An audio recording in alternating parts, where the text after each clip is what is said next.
नमस्कार मेरे प्रिय तुला राशि के साथियों, आप सभी का आज के इस शुभ दिन पर स्नेहपूर्वक स्वागत है। आज हम 6 अगस्त 2025 दिन बुधवार की खास खगोलीय स्थिति पर प्रकाश डालने जा रहे हैं, जो केवल एक सामान्य भविष्यफल नहीं बल्कि एक शक्तिशाली ब्रह्मांडीय संकेत है। श्रावण मास की पवित्रता और आध्यात्मिक ऊर्जा से ओतप्रोत यह दिन आपके जीवन में नई संभावनाओं के द्वार खोल सकता है। आज ग्रह और नक्षत्र ऐसी विलक्षण स्थिति में हैं जो न सिर्फ आपके विचारों और निर्णयों को प्रभावित करेगी बल्कि आपके कर्मों की दिशा भी बदल सकती है। यह समय है जागरूक रहने का, अपने भीतर की आवाज सुनने का और उस राह पर चलने का जिसे अब तक आपने केवल कल्पनाओं में देखा था। मित्रों, आज का दिन केवल भविष्य बताने के लिए नहीं बल्कि उसे समझने और अपने जीवन में सकारात्मक बदलाव लाने का एक सुनहरा अवसर है। हम ग्रहों की चाल को सिर्फ एक खगोलीय घटना मानकर नहीं छोड़ेंगे बल्कि यह जानने का प्रयास करेंगे कि यह शक्तिशाली ब्रह्मांडीय ऊर्जा आपके जीवन में कौन से नए रास्ते खोल रही है और किन पहलुओं पर आपको सजग रहने की जरूरत है। आज का यह विशेष गोचर आपके करियर, व्यापार, धन संपत्ति, पारिवारिक रिश्ते और स्वास्थ्य, इन सभी क्षेत्रों पर अपना प्रभाव डालेगा और हम इसका गहन विश्लेषण करेंगे ताकि आप जान सकें कि किस दिशा में कदम बढ़ाने से आपको अधिक लाभ मिलेगा। साथ ही मैं आपको यह भी बताऊंगा कि इस दिव्य ऊर्जा का सर्वोत्तम उपयोग कैसे किया जाए जिससे आप सफलता, समृद्धि और आंतरिक शांति की ओर तेजी से अग्रसर हो सकें। इसलिए अंत तक जुड़े रहिए और इस आध्यात्मिक ज्ञान से स्वयं को समृद्ध बनाइए। शुरुआत करते हैं आज के शुभ पंचांग से, क्योंकि हर क्षण की अपनी ऊर्जा होती है। आज बुधवार 6 अगस्त 2025 है। विक्रम संवत 2062 का श्रावण मास चल रहा है। दोपहर 2:08 तक शुक्ल पक्ष की द्वादशी तिथि का प्रभाव रहेगा, जो इस दिन को और भी खास बनाता है। इसके बाद जब दिन बढ़ेगा तो द्वादशी समाप्त होकर त्रयोदशी तिथि का आरंभ होगा, एक ऐसा परिवर्तन जो ऊर्जा के स्वरूप को भी बदल देता है। द्वादशी जहां भगवान विष्णु को समर्पित होती है, जो सृष्टि के पालनहार हैं और जीवन में संतुलन बनाए रखते हैं, वहीं त्रयोदशी के साथ शुरू होता है प्रदोष काल, जो भगवान शिव की आराधना के लिए अत्यंत शुभ माना जाता है। यह एक दुर्लभ संयोग है जिसमें आपको हरि और हर दोनों की कृपा पाने का अवसर मिल सकता है। एक ओर संरक्षण तो दूसरी ओर विनाशकारी तत्वों से मुक्ति। अब यदि नक्षत्रों की बात करें तो दोपहर 12:59 तक मूल नक्षत्र का प्रभाव रहेगा, जिसका स्वामी केतु है। मूल यानी जड़, यह समय आत्ममंथन का, समस्याओं की तह तक जाने का और अपने भीतर की सच्चाई को समझने का होता है। यह नक्षत्र आपको गहराई से सोचने और किसी भी स्थिति के मूल कारण को पहचानने की शक्ति देता है। ठीक इसके बाद पूर्वाषाढ़ा नक्षत्र प्रभाव में आएगा, जिसके अधिपति स्वयं आपके राशि स्वामी शुक्र देव हैं, जो सौंदर्य, प्रेम और वैभव के प्रतीक हैं।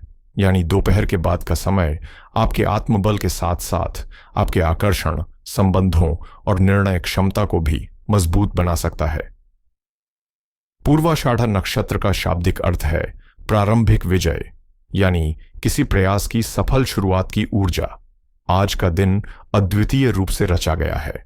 पहले दिन की शुरुआत होती है मूल नक्षत्र से, जो जीवन की जड़ों और समस्याओं की तह तक पहुंचने की प्रेरणा देता है, और फिर दोपहर बाद प्रवेश होता है पूर्वाषाढ़ा में, जो विजयी होने की दिशा में पहला कदम है, और वह भी शुक्र देव के संरक्षण में, जो प्रेम, सौंदर्य और समृद्धि के प्रतीक हैं। अब अगर हम योगों की बात करें तो सुबह 7:17 तक वैधृत योग था और इसके बाद दिन भर विषकुंभ योग प्रभावी रहेगा।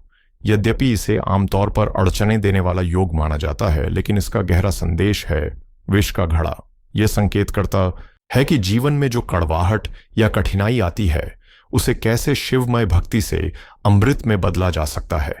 खासतौर से आज प्रदोष काल में भगवान शिव की आराधना से आप इन चुनौतियों को वरदान में बदल सकते हैं।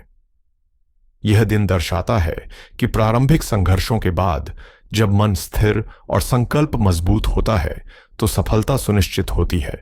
और हां, आज चंद्रमा का संचार पूरे दिन और रात धनु राशि में रहेगा, जो उत्साह, विस्तार और आध्यात्मिक उन्नति की दिशा में आपका मार्ग प्रशस्त करता है। तुला राशि वालों के लिए आज का दिन एक नई ऊर्जा के साथ दस्तक दे रहा है, क्योंकि चंद्रमा धनु राशि में गोचर कर रहा है, जो कि आपकी कुंडली के तीसरे भाव पराक्रम, संचार और प्रयास से जुड़ा है।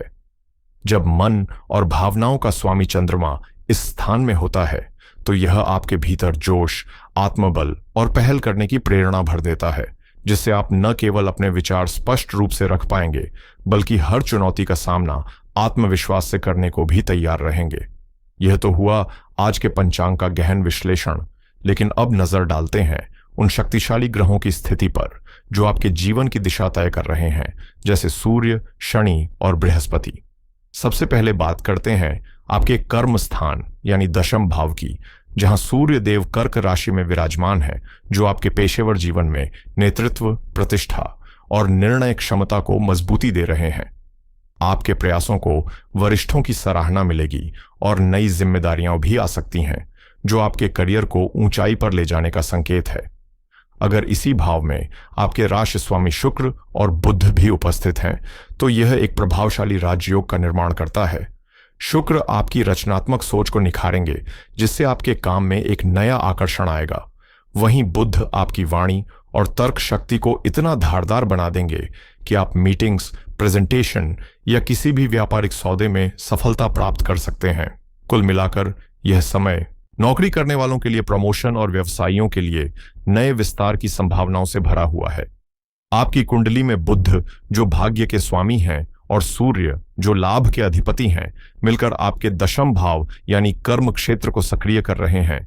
यह संकेत करता है कि इस समय आपका भाग्य सिर्फ किस्मत से नहीं, बल्कि आपकी मेहनत, योजनाबद्ध प्रयासों और व्यावहारिक सोच से ही निखरेगा। जो भी प्रयास आप कर रहे हैं, उसका प्रत्यक्ष परिणाम धन, मान सम्मान और स्थिरता के रूप में सामने आएगा। खास बात यह है कि चंद्रमा तीसरे भाव में गोचर कर रहा है, जो इस ओर इशारा करता है कि अगर आप लेखन, सेल्स, कंसल्टेंसी या छोटे स्तर के व्यापार जैसे क्षेत्रों में हैं, तो आज के दिन आपके लिए कुछ अतिरिक्त आय के द्वार खुल सकते हैं। साथ ही आप आर्थिक मामलों में थोड़ा जोखिम उठाने का मन बना सकते हैं, और यह जोखिम यदि सोच समझकर लिया गया हो तो मुनाफे का कारण भी बन सकता है। हालांकि दूसरी ओर छठे भाव में शनि और राहु की युति अभी भी आपको सतर्क रहने की चेतावनी देती है, खासकर उधार लेने देने, कर्ज से जुड़े फैसलों या कानूनी दस्तावेजों पर बिना सोचे हस्ताक्षर करने से पहले 2 बार सोचिए। चूक बड़ी परेशानी बन सकती है, इसलिए वित्तीय मामलों में सूझबूझ और धैर्य बेहद जरूरी रहेगा। आज के दिन किसी को उधार देने से यथासंभव परहेज करें, क्योंकि लौटाने में देरी या परेशानी आने की संभावना है। वहीं आपके 12वें भाव में केतु का गोचर चल रहा है, जो अप्रत्याशित और अनियोजित खर्चों का कारण बन सकता है, चाहे वह स्वास्थ्य से जुड़ा हो या फिर किसी आध्यात्मिक यात्रा या धार्मिक आयोजन पर हो। ऐसे में आपको अपने खर्च और आमदनी के बीच संतुलन साधना बेहद जरूरी होगा, ताकि बाद में तनाव की स्थिति न बने। विशेष रूप से दोपहर 12:32 से 2:10 तक का समय राहुकाल है, और इस दौरान कोई भी महत्वपूर्ण निर्णय या बड़ा आर्थिक लेन देन टालना ही समझदारी होगी। अब बात करते हैं जीवन के उस पहलू की जिसे हम अक्सर नजरअंदाज कर देते हैं, हमारे रिश्ते। आखिरकार असली समृद्धि वही होती है जो अपनों के साथ मिलकर महसूस की जाए। आज चंद्रमा आपके तीसरे भाव में विराजमान है, जो न केवल साहस और संवाद से जुड़ा है, बल्कि छोटे भाई बहनों के संबंधों को भी दर्शाता है। आज उनके साथ आपका तालमेल बेहद अच्छा रहेगा, और संभव है कि कोई सुखद समाचार भी मिले या आप साथ बैठकर कुछ यादगार पल साझा करें। आपकी संवाद शैली आज इतनी प्रभावशाली रहेगी कि परिवार में यदि कोई पुरानी कड़वाहट या गलतफहमी है, तो उसे आप अपने व्यवहार और शब्दों से सुलझा सकते हैं। आपके सप्तम भाव यानी विवाह और साझेदारी के क्षेत्र पर किसी भी तीव्र या अशुभ ग्रह की सीधी दृष्टि न होना अपने आप में एक सकारात्मक संकेत है, जो इस ओर इशारा करता है कि रिश्तों में कोई बड़ा टकराव या चुनौती फिलहाल नहीं दिख रही है। हालांकि आपके रिश्तों में कोई बड़ा टकराव या चुनौती फिलहाल नहीं दिख रही है। स्वामी शुक्र का कर्म भाव में स्थित होना यह दर्शाता है कि इन दिनों आपका ध्यान अधिकतर कार्यस्थल, करियर या निजी महत्वाकांक्षाओं की ओर केंद्रित रहेगा, जिससे दांपत्य जीवन में थोड़ी दूरी या संवाद की कमी महसूस हो सकती है। ऐसे में सलाह यही है कि अपने प्रोफेशनल और पर्सनल जीवन के बीच एक संतुलन बनाए रखें। खासकर आज शाम जब त्रयोदशी तिथि का आरंभ हो, उस समय अपने जीवन साथी के साथ समय बिताएं, उनसे खुलकर बात करें, साथ मिलकर भगवान शिव की पूजा करें। यह न सिर्फ आपके रिश्ते को आध्यात्मिक गहराई देगा, बल्कि आपसी समझ और प्रेम भी बढ़ेगा। अब बात करते हैं उस सबसे मूल्यवान चीज की, जिसे अक्सर सबसे आखिर में सोचते हैं, आपका स्वास्थ्य। जैसा कहा गया है, पहला सुख निरोगी काया, और आज छठे भाव में शनि और राहु की युति इस दिशा में आपको सतर्क कर रही है। पेट से जुड़ी समस्याएं, गैस, एसिडिटी या जोड़ों में जकड़न जैसी पुरानी तकलीफें फिर से उभर सकती हैं। इसलिए किसी भी असुविधा को हल्के में न लें। अच्छी बात यह है कि शनि अपने ही घर में होने के कारण आपको हर परेशानी से लड़ने की शक्ति और सहनशीलता भी दे रहा है। अगर आप अनुशासित दिनचर्या, संतुलित खानपान और नियमित व्यायाम को अपनी आदत बना लें, तो न केवल रोगों से बच सकते हैं, बल्कि ऊर्जा और आत्मबल में भी वृद्धि महसूस करेंगे। चंद्रमा का आपके पराक्रम भाव में स्थित होना आज आपके मानसिक स्वास्थ्य के लिए बेहद लाभकारी साबित होगा। आप भीतर से आत्मविश्वासी, ऊर्जावान और सकारात्मक महसूस करेंगे। इस मानसिक स्थिरता और आंतरिक शक्ति का उपयोग आप अपनी शारीरिक कमजोरियों को मात देने में कर सकते हैं, चाहे वो थकान हो या किसी रोग से उबरने की जद्दोजहद। जो विद्यार्थी प्रतियोगी परीक्षाओं की तैयारी में जुटे हैं, उनके लिए आज का दिन मिश्रित लेकिन प्रेरणादायक रहेगा। आपके पंचम भाव पर शनि की दृष्टि है, जो संकेत देती है कि सफलता का रास्ता मेहनत, अनुशासन और निरंतर एकाग्रता से होकर गुजरेगा। यह समय है जब आपको अपने लक्ष्य से भटकने की बिल्कुल भी गुंजाइश नहीं है। दूसरी ओर देवगुरु बृहस्पति का नवम भाव में गोचर करना एक शुभ संकेत है, जो दर्शाता है कि भाग्य आपके साथ है और आपको अपने शिक्षकों या मार्गदर्शकों से प्रेरणा व सहयोग दोनों मिलेगा।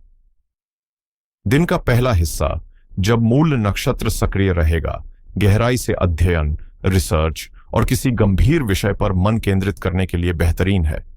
वहीं जैसे ही पूर्वाषाढ़ा नक्षत्र प्रभाव में आएगा, आपकी मेहनत के पहले सकारात्मक परिणाम सामने आने लगेंगे, जो आपको और भी आगे बढ़ने के लिए प्रेरित करेंगे।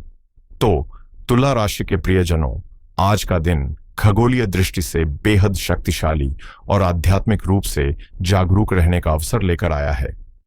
यदि आप चाहते हैं कि आज की सकारात्मक ऊर्जा का अधिकतम लाभ मिले और किसी भी नकारात्मक ग्रह प्रभाव को शांत किया जा सके, तो मैं आपके लिए एक प्रभावशाली और सरल उपाय लेकर आया हूं, जिसे आजमाना न भूलें। चूंकि आज बुधवार है, यह दिन भगवान गणेश को समर्पित होता है, जो सभी विघ्नों को हरने वाले और शुभता के प्रतीक हैं। इसलिए दिन की शुरुआत स्नान के बाद भगवान गणेश को दूर्वा अर्पित करके करें और AUM गम गणपतये नमः मंत्र का 108 बार जप करें। यह न केवल आपके कार्यों में आ रही रुकावटों को दूर करेगा, बल्कि आपकी बुद्धि, निर्णय क्षमता और संवाद शैली को भी तेज करेगा। वहीं जैसे ही शाम का समय हो और त्रयोदशी तिथि आरंभ हो जाए, तब प्रदोष काल में भगवान शिव की आराधना अवश्य करें। घर के मंदिर में हो या किसी शिवालय में जाएं, शिवलिंग का जल या दूध से अभिषेक करें और श्रद्धा से AUM नमः शिवाय का जाप करें। यह संयोग गणेश और शिव दोनों की कृपा प्राप्त करने का आपके जीवन में न केवल मानसिक शांति, बल्कि एक नई ऊर्जा और मार्गदर्शन भी लेकर आएगा। और आज के इस शुभ संयोग में, जब त्रयोदशी तिथि और प्रदोष काल एक साथ उपस्थित हैं, तो AUM नमः शिवाय इस दिव्य पंचाक्षरी मंत्र का श्रद्धापूर्वक जाप अवश्य करें। यह साधना न केवल विषकुंभ योग के संभावित दुष्प्रभावों को शांत करेगी, बल्कि शनि और राहु के कारण उत्पन्न स्वास्थ्य संबंधी समस्याओं और शत्रु बाधाओं से भी आपको राहत दिलाएगी।